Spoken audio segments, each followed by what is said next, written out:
Why dip it up when you can dive right in? Why let things simmer when you can cook up a storm? Why live life in half measures when you can live it to the brim?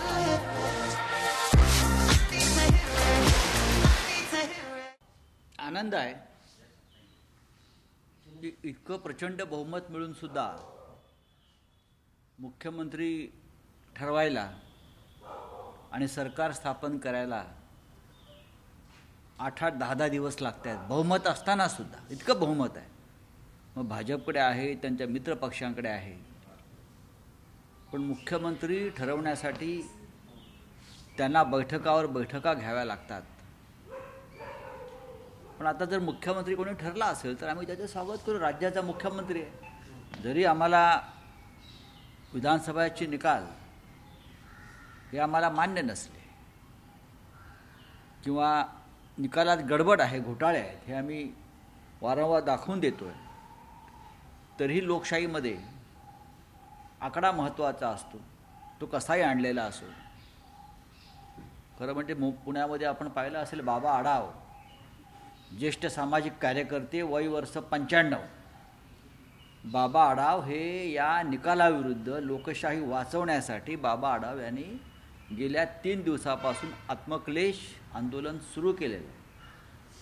95 वर्षाचे बाबा आढाव जेव्हा रस्त्यावर उतरतात तेव्हा, आणि गांधीवादी नेते, सामाजिक कार्यकर्ते, कष्टकरी, वंचित, शोषित, रिक्षावाले, हमाल यांच्यासाठी ज्याने आपलं अख्खं आयुष्य वेचलं लोकशाही प्रस्थापित होण्यासाठी, त्यांना 95व्या वर्षी देशातल्या लोकशाहीच्या रक्षणासाठी EVMच्या घोटाळ्याविरुद्ध आत्मक्लेश करावा लागतो.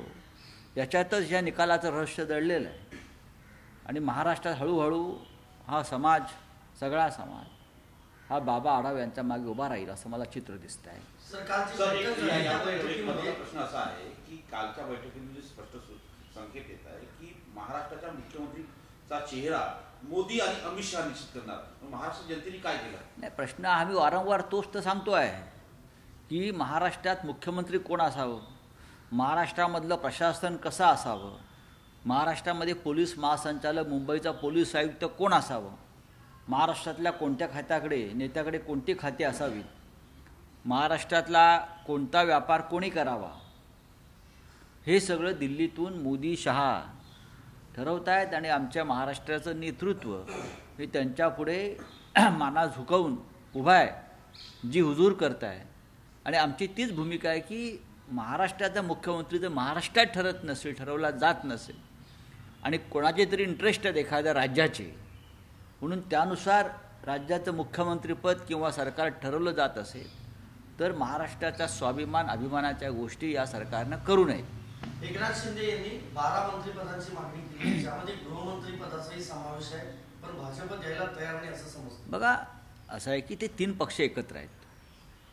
त्यांच्या पक्षालाही 50पेक्षा जास्त जागा मिळालेल्या आहेत. अजित पवारांना 40पेक्षा जास्त जागा मिळालेल्या आहेत. त्यानंतर देवेंद्र फडणवीस यांच्या पक्षाला 132पेक्षा जास्त जागा आलेल्या आहेत. त्याच्यामुळे पदांचं वाटप कसं करावं हा त्यांचा अंतर्गत प्रश्न आहे. सगळ्यांनाच गृह खातं. आता एकनाथ शिंदे जे आहेत हे संरक्षण मंत्री पण मागू शकतात, काही मागू शकतो. माणसं चर्चेमध्ये काही मागू शकतात ना. राष्ट्रपतीपद मागू शकतात, आम्हाला राष्ट्रपतीपद पाहिजे, आम्हाला उपराष्ट्रपतीपद पाहिजे. यांचं काय तुम्ही फार मनावर घेऊ नका. शेवटी दिल्लीने डोळे वटारले की त्यांना गप्प बसावं लागेल. मग अजितदादा असतील किंवा एकनाथ शिंदे असतील, हे स्वाभिमानी, त्यांचा स्वाभिमान जो आहे, महाराष्ट्राचा अभिमान आहे, तो राहिलेला नाही. हे शरणागत आहेत आणि त्याच्यामुळे त्यांना जे हवं आहे ते मागतील.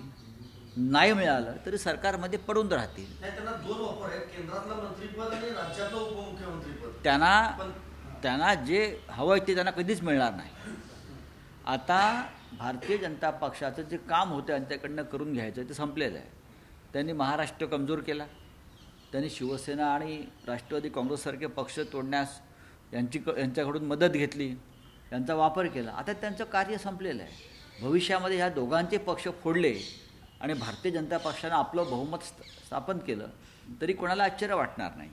सर नाना पटोले म्हणतात की सायंकाळच्या वेळेस जसे साधारणतः 5 पर्यंत 58.22% बघा, ह्याच्यावरती आम्ही वारंवार बोललेलो आहोत. हा विषय नवीन नाही. हा विषय वारंवार आम्ही बोललेलो आहोत, चर्चा केलेली आहे, निवडणूक आयोगाच्या निदर्शनास आणलेलं आहे. म्हणून तर मी तर म्हणतो ना, बाबा आढाव यांच्यासारखा ज्येष्ठ सामाजिक कार्यकर्ता, ह्या वयामध्ये वयाच्या 100कडे झुकलेला हा गांधीवादी नेता कार्यकर्ता, या सगळ्या EVMच्या घोटाळ्यावर लोकशाही वाचवण्यासाठी आज आत्मक्लेश आंदोलन करतोय रस्त्यावरती येऊन. महाराष्ट्राच्या जनतेनं याची जाणीव ठेवली पाहिजे. भले अण्णा हजारे झोपले असतील, किंवा अन्य सगळे लोक एरवी क्रांतीच्या मशाली पेटवतात त्या झोपले असतील, पण लोकशाहीची मशाल विझू नये म्हणून बाबा आढाव यांच्यासारखा नेता रस्त्यावर उतरला. आम्ही त्यांची जाणीव ठेवतो. भाजपचा वरिष्ठ नेता असा मुख्यमंत्री व्हावा असा सल्ला संघाने पंतप्रधान मोदींना दिला. मला त्याच्याविषयी माहीत नाही. ज्या गोष्टी माझ्याकडे माहीत नाही, हे सगळे अंतर्गत सल्ले असतात. आता अंतर्गत सल्ल्यावर तर आपण कसं काय बोलणार? खांदेपालट होते, मुख्यमंत्री हे उपमुख्यमंत्री होणार आहेत आणि उपमुख्यमंत्री हे मुख्यमंत्री होणार आहेत राज्यात. बघा, शेवटी सत्ता आहे, सत्ता कोणी सोडत नाही. आणि मग in the interest of state, महाराष्ट्राच्या हितासाठी आम्ही मुख्यमंत्री पदावरून खाली घसरून उपमुख्यमंत्रीपद स्वीकारलं, जसं देवेंद्रजींनी स्वीकारलं होतं. राजकारणामध्ये सत्तेसाठी कोण कोणत्याही स्तरावरती खाली घसरू शकतो. या सगळ्यामध्ये अजित पवार पुन्हा एकदा उपमुख्यमंत्री होणार आहेत. अजित पवार हे कायम डेप्युटी CMच आहेत, कायम. ते भावी वगैरे किंवा माजी वगैरे नसतात, ते सदैव उपमुख्यमंत्री.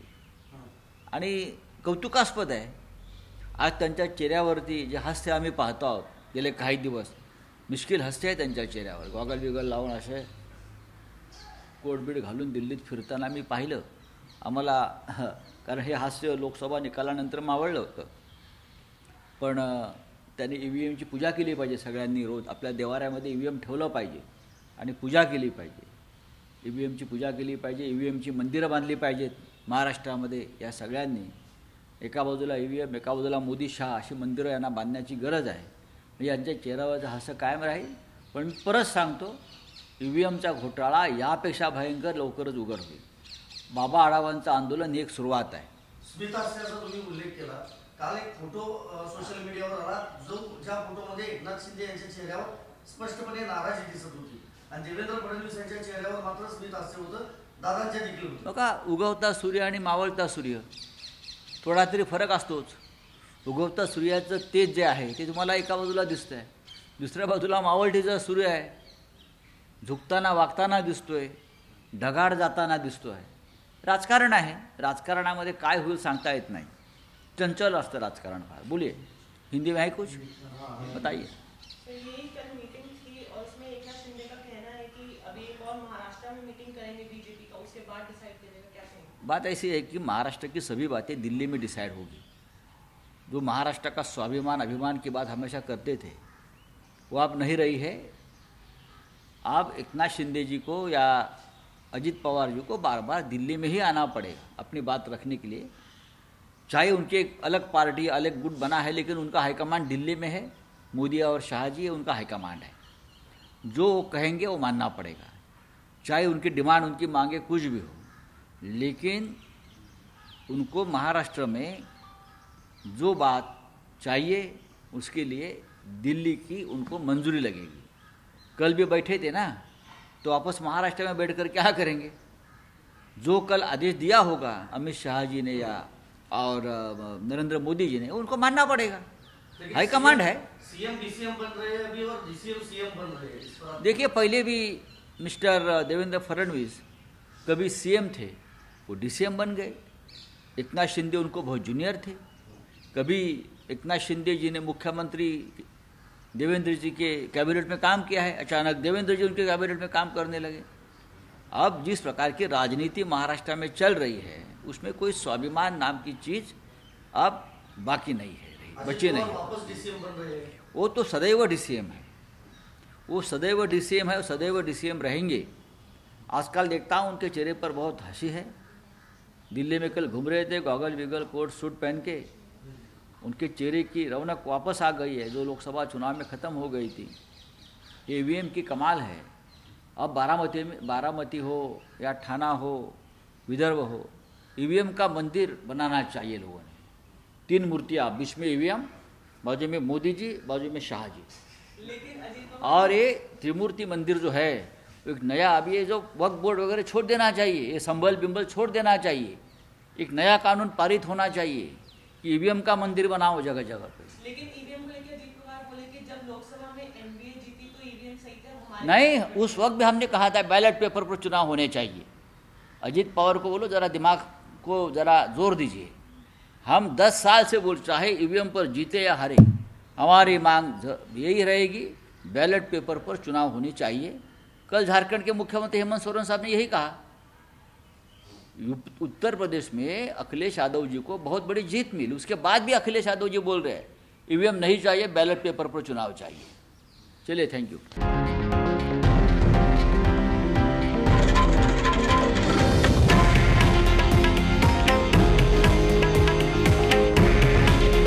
हे आहे देशातील नंबर 1 न्यूज नेटवर्क आणि आपण पाहत आहात TV9 मराठी।